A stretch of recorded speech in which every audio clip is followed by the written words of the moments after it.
যদি আপনাদের পিৎজা খেতে ইচ্ছা করে আর তাও আবার হেলদি, তো অবশ্যই একবার এরকম মুগ ডালের পিৎজা বানিয়ে নিতে পারেন। আজকে আমি আপনাদেরকে পিৎজা বানিয়ে দেখাবো, খুবই সহজ, কম সময়ের মধ্যে ঘরে আপনারা কিভাবে এরকম পিৎজা বানিয়ে নিতে পারেন সেটাই আজকে শেয়ার করছি। তো দেখুন কিভাবে বানাই। প্রথমেই এখানে দেখুন আমি মুগ ডাল নিয়ে নিয়েছি, আর এই মুগ ডালটা আমি 3 ঘন্টা মতো ভিজিয়ে রেখেছিলাম। তো দেখুন মুগ ডালটা কি সুন্দর ফুলে উঠেছে। এবারে এটার একটা পেস্ট বানিয়ে নেব। তার আগে দেখুন এখানে একটা কাঁচা লঙ্কা দিয়ে দিয়েছি আর দিয়ে দিয়েছি একটু আদা কুচি। এবারে এটাকে আমি মিক্সারের বাটিতে দিয়ে দিচ্ছি, আর এতে কোনো রকম জল ইউজ করব না, এরকমই পেস্ট বানিয়ে নেব। তো দেখুন কি সুন্দর একটা পেস্ট বানিয়ে নিয়েছি, একটা বড় বাটিতে আমি নিয়ে নিলাম। এবারে এর মধ্যে আমি দিয়ে দেবো একটু নুন আর দিয়ে দেবো ইনো, আর এটা দিয়ে আমি ঢাকা দিয়ে রেখে দেবো আধা ঘন্টা মতো। আর আর এই মুগ ডালটা খুব ভালোভাবে ফুলেও যাবে একটু ইনো ইউজ করলে। আপনারা চাইলে একটু বেকিং পাউডারও দিতে পারেন, তো ওটা স্কিপ করলেও কোনো অসুবিধা নেই। আমি এখানে ইনো ইউজ করছি। তো দেখুন ইনো আর লবণটা দিয়ে আমি ভালো করে একটু ফেটিয়ে নেবো, আর ইনোটা দেওয়ার জন্য মুগ ডালটা বেশ ভালো ফুলেও উঠবে। আর অবশ্যই ইনোটা স্কিপ করবেন না, অবশ্যই দেবেন।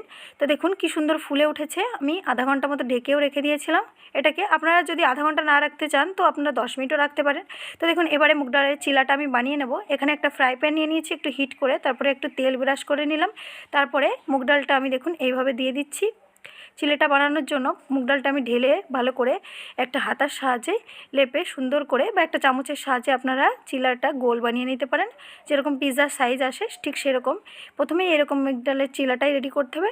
তো প্রথমে এক পিঠ আমি ভালোভাবে রেডি করব, মানে এক পিঠটা ভালোভাবে আমি পোড়াবো। তো দেখুন এইভাবে মুগ ডালের চিলাটা আমি বসিয়ে দিয়ে এভাবে ঢাকা দিয়ে নিচ্ছি। আপনারাও এরকম ঢাকা নিয়ে নিতে পারেন, তাতে তাড়াতাড়ি রুটিটা তৈরি হয়ে যাবে। আর এদিকে আমি আমুলের চিজ নিয়ে নিয়েছি, 2টো কিউব নিয়েছি। আপনারা চাইলে পেপার চিজও ইউজ করতে পারেন, আমার ঘরে এটাই ছিল তো আমি এটা দিয়েই করছি।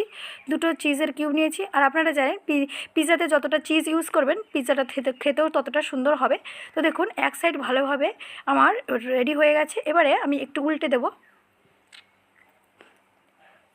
তো দেখুন উল্টে দিচ্ছি, এক সাইড ভালোভাবে পুড়ে গেছে। এবারে ওই সাইডে আমি পিৎজার ডোটা রেডি করছি।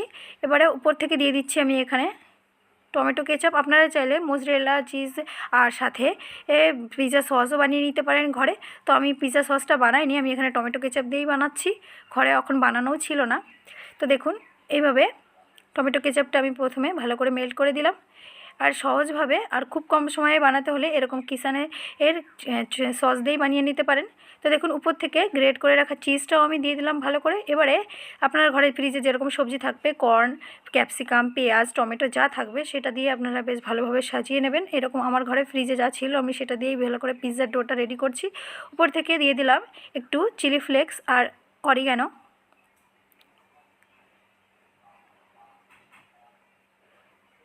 তো দেখুন পিৎজাটা আমার রেডি হয়ে গেছে। এবারে এটাকে আমি স্টিম করব, মানে এক পিঠ আমার ভালোভাবে পুড়ে গেছে সেটা উল্টে আমি সেখানে পিৎজার ডোটা রেডি করে নিয়েছি। আর অপর সাইড আমার পিৎজা রেডি হতে হতেই ভালোভাবে ভালোভাবে রেডি হয়ে যাবে। তো দেখুন 10 মিনিট পর ফিরে আসছি, আর লো ফ্লেমে আমি এটাকে রেডি করে নিলাম। তো রেডি হয়ে গেছে আমার মুগ ডাল পিৎজা। আর সত্যি বলছি দুর্দান্ত লাগে খেতে, রেস্টুরেন্টের তুলনায় কোনো অংশে কম না। যদি আমার ভিডিওটা ভালো লাগে অবশ্যই লাইক করে দেবেন। Thank you for watching.